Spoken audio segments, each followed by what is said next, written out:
এবার তোমাদের ভেঙেও দেখাচ্ছি বন্ধুরা।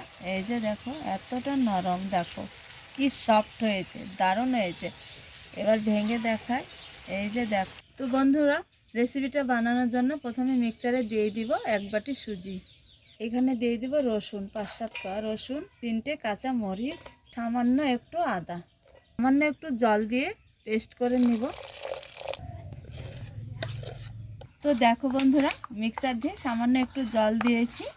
এখানে আবারও একটু জল দিয়ে দিব, দিয়ে ব্যাটারটা ঠিকঠাক মতো তৈরি করে নিব। সামান্য একটু লবণ, খুব ভালো করে সুন্দর করে ব্যাটারটা রেডি করে নিতে হবে। এই বাটিতে তেল ব্রাশ করে নিব এইভাবে একটু। বিসমিল্লাহ। থালা বসিয়ে দিয়েছি, গরম করে নিয়েছি। এখানে এক এক করে বাটিগুলো বসিয়ে দিব। বন্ধ করে ঢেকে দিয়ে আমি চুলায় জাল দিব। একবার ঢাকনা তুলে তোমাদের দেখাই যে কেমন হয়েছে ইডলিটা।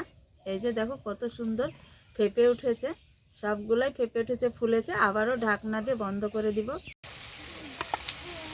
ইডলিটা কত সুন্দর দারুণ হয়েছে। আর এই যে নরম একদম স্পঞ্জে, এই যে দেখো কতটা নরম স্পঞ্জে হয়েছে। দেখো এই যে দেখলেই বুঝতে পারছো যে কেমন হয়েছে। খেতে কিন্তু দারুণ লাগে, একদম নরম স্পঞ্জে হয়েছে। এবার তোমাদের ভেঙেও দেখাচ্ছি বন্ধুরা।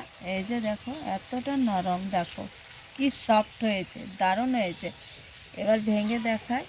এই যে দেখো কতটা সুন্দর আর কি জালিদার, দেখো বন্ধুরা দারুণ হয়েছে, হেভি হয়েছে, খেতে খুবই ভালো লাগে এই ইডলিটা। তাহলে আজকের রেসিপি এই পর্যন্ত, এইখানে শেষ করছি বন্ধুরা। দেখা হচ্ছে পরবর্তী ভিডিও নিয়ে।